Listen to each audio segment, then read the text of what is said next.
Bismillahirrahmanirrahim. Assalamualaikum warahmatullahi wabarakatuh. Alhamdulillah. Alhamdulillahilladzi arsala rasulahu bil huda wa dinil haq liyudhhirahu 'alad dini kullih wa kafa billahi syahida. Asyhadu an la ilaha illallah wahdahu la syarikalah wa asyhadu anna sayyidana Muhammadan abduhu wa rasuluh la nabiyya wa la rasula ba'dah. Allahumma salli wa sallim wa barik ala nabiyyina Muhammadin wa ala alihi wa ashabihi ajma'in, amma ba'du. Fa ya ibadallah, usikum binafsi bitaqwallah. Para pemirsa siaran santri yang dimuliakan oleh Allah Subhanahu wa taala, pada kesempatan yang baik ini kita akan belajar dan mempelajari bagaimana mengikuti Rasulullah SAW dalam kepemimpinan. Kita tahu bahwa Rasulullah SAW adalah uswah. Rasulullah adalah suri tauladan dalam segala hal. Dalam pribadinya, dalam segi kepemimpinannya. Beliau pemimpin bukan hanya untuk pribadinya. Beliau juga pemimpin untuk sahabat-sahabatnya pada waktu itu. Dan juga beliau juga pemimpin selama 23 tahun masa kenabiannya. 13 tahun di kota Makkah dan 10 tahun di kota Madinah Al-Munawwarah. Pemirsa yang dirahmati Allah Subhanahu wa taala, kita bicara masalah kepemimpinan. Menurut Islam, ya jelas menurut baginda Rasulullah sallallahu alaihi wasallam. Saat ini kota kita yang tercinta ini adalah kota Depok. Sebentar lagi akan mengadakan pemilihan dalam rangka memilih pemimpin. Pilkada, pemilihan untuk mencari seorang wali kota yang terbaik di kota kita yang tercinta ini, yaitu kota Depok. Rasulullah SAW melalui berbagai hadisnya menuntun kita bagaimana supaya kita seorang muslim yang beriman dan bertakwa, kita bisa memilih pemimpin yang benar-benar diridhoi oleh Allah Subhanahu wa taala, yang bisa membawa umat kepada kemaslahatan, kepada kemakmuran dan kesejahteraan.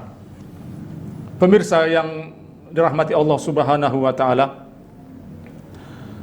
ada 4 poin, ada 4 kriteria yang harus kita perhatikan di dalam kita memilih seorang pemimpin. Karena bagaimanapun pemimpin ini adalah penting, ya. Karena dialah yang akan membawa segala urusan yang berkaitan dengan umat, khususnya di kota kita yang tercinta ini. Pemirsa yang dirahmati Allah Subhanahu wa taala, kriteria pertama adalah bagaimana pemimpin tersebut hubungannya baik dengan Allah Subhanahu wa taala. Hablum minallahnya.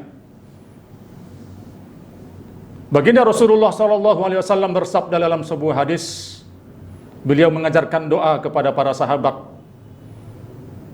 Allahumma la tusallit alaina man la yakhafuka wa la yarhamuna. Ya Allah, janganlah kau berikan kami seorang pemimpin yang pemimpin itu tidak takut kepadamu dan juga tidak sayang kepada kami. Sesuai dengan hadis ini, kita bisa mengambil kesimpulan bahwa pemimpin yang sesuai ataupun menurut Islam, yang sesuai dengan kriteria dari baginda Rasulullah SAW adalah pemimpin yang takut kepada Allah Subhanahu wa taala. Takut dalam melaksanakan, dalam berbuat maksiat.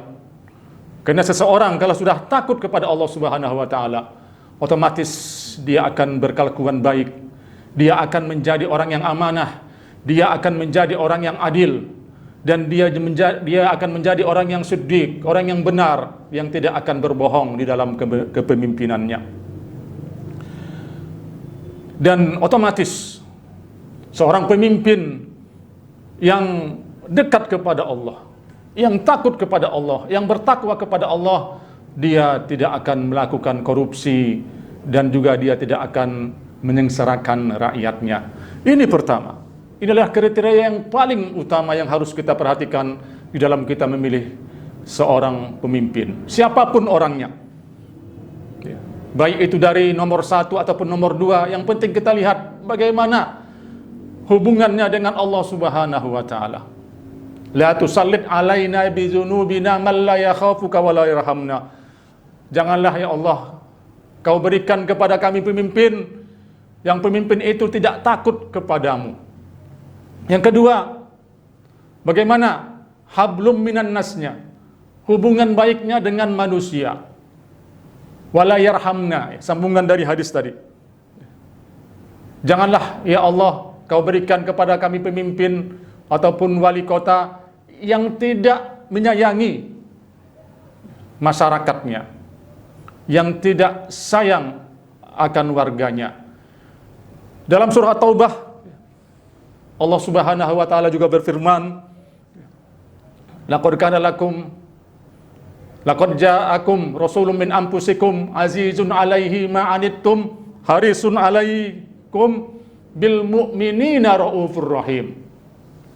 Telah datang kepadamu seorang rasul dari kaummu sendiri yang sangat berat akan apa-apa yang kamu rasakan, harisun 'alaikum, dan sangat care ya, dengan keimananmu, dengan keselamatanmu, bil mu'minina raufur rahim, dan dengan orang-orang yang beriman dia sangat berkasih sayang.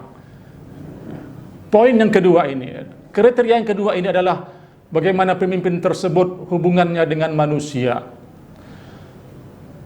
Pemirsa siaran santri yang dirahmati Allah Subhanahu wa taala.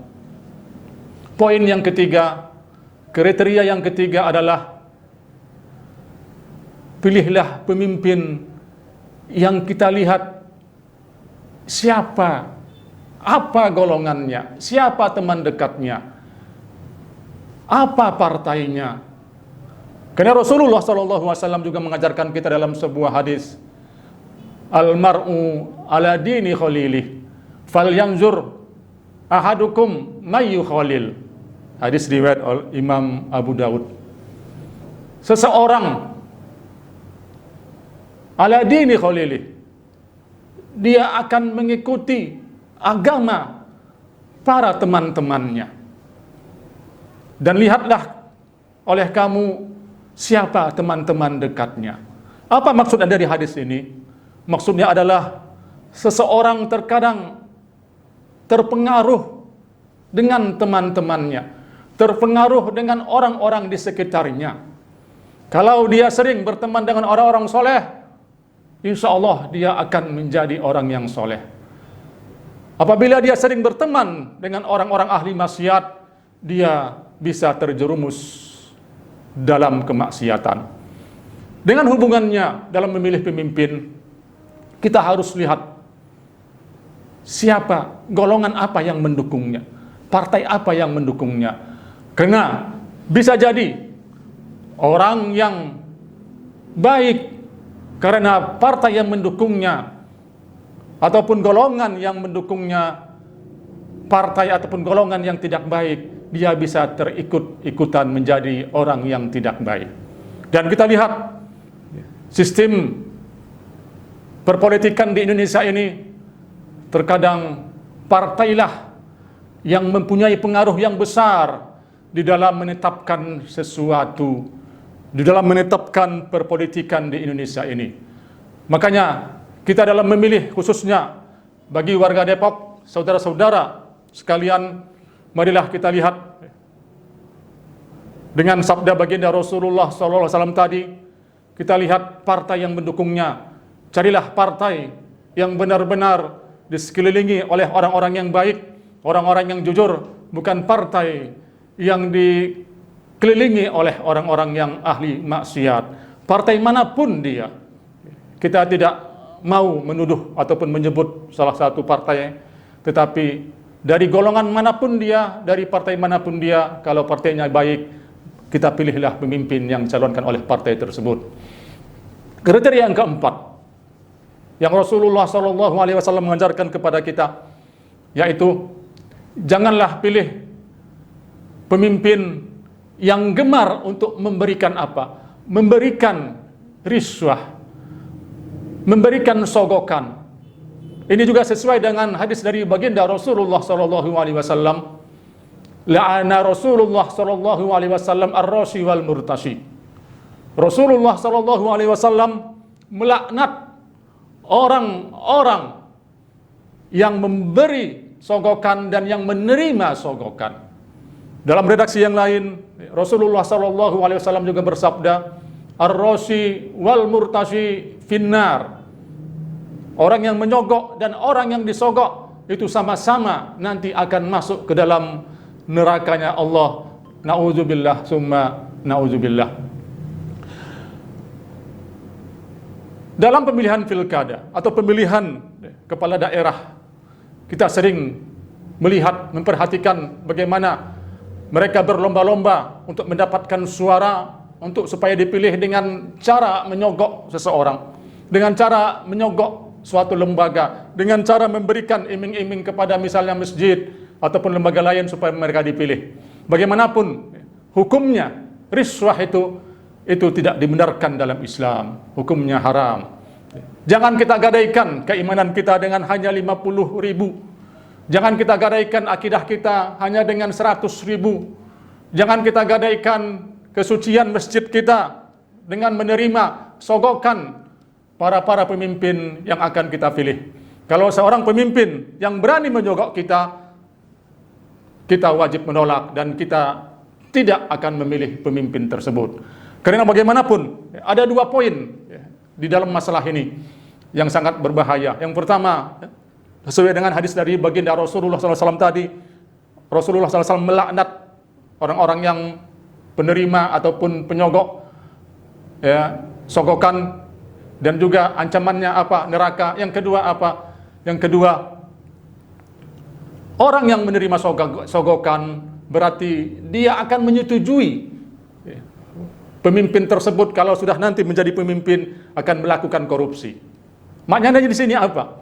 Seorang calon pemimpin kalau dia mengeluarkan uang dengan sejumlah harta yang banyak dengan cara menyogok beberapa orang, beberapa kelompok, beberapa yayasan, dan dengan mengeluarkan uang dengan begitu banyak, otomatis setelah nanti dia jadi pemimpin, dia akan berusaha mengambil lagi uangnya itu, menarik lagi uangnya yang telah dia berikan kepada para masyarakat.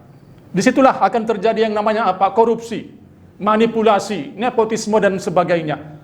Karena seseorang pejabat, dia telah mengeluarkan uang misalnya miliaran, sedangkan gajinya cuma jutaan, dia tidak akan bodoh dan dia pasti akan berusaha untuk mengambil lagi uang itu dengan cara apapun. Disinilah akan terjadi korupsi.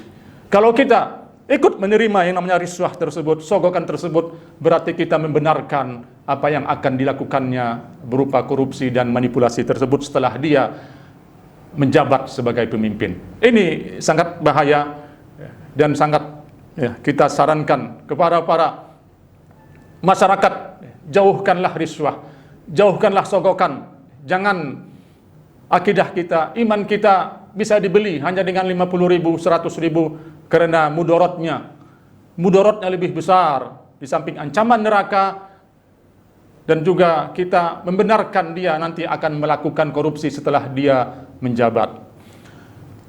Pemirsa yang dirahmati Allah Subhanahu wa taala, poin yang terakhir ataupun kriteria yang kelima, berdoa.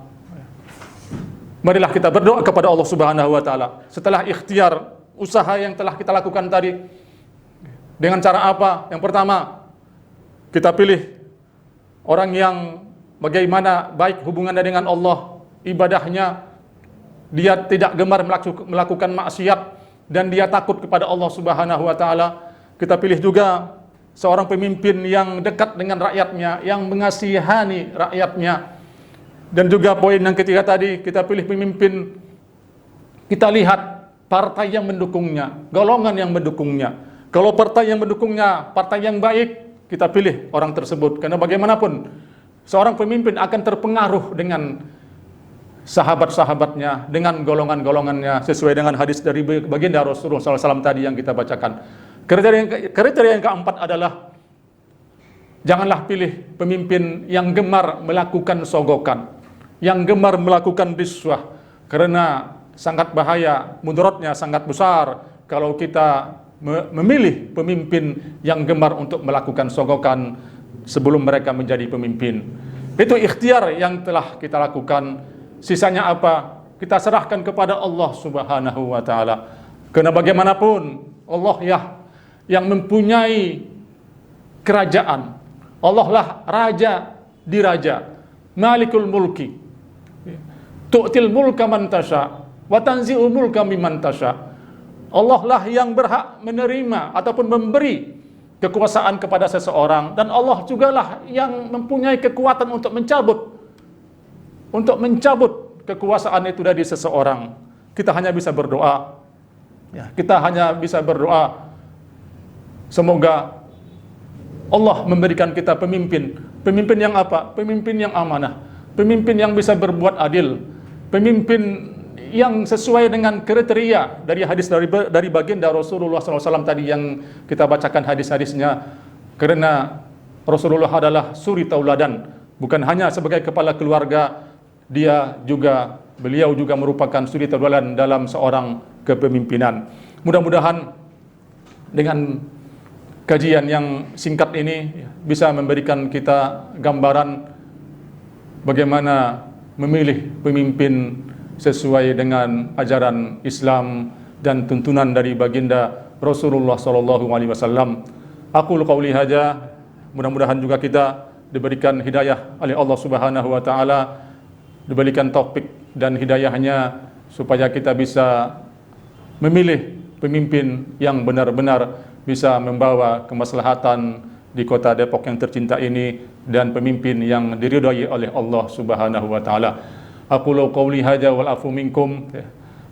Mohon maaf kalau ada kata-kata yang salah. Saya ucapkan terima kasih kepada pemirsa siaran santri dimanapun berada. Aqulu qauli hadza wa astaghfirullahal azim li wa lakum. Assalamualaikum warahmatullahi wabarakatuh.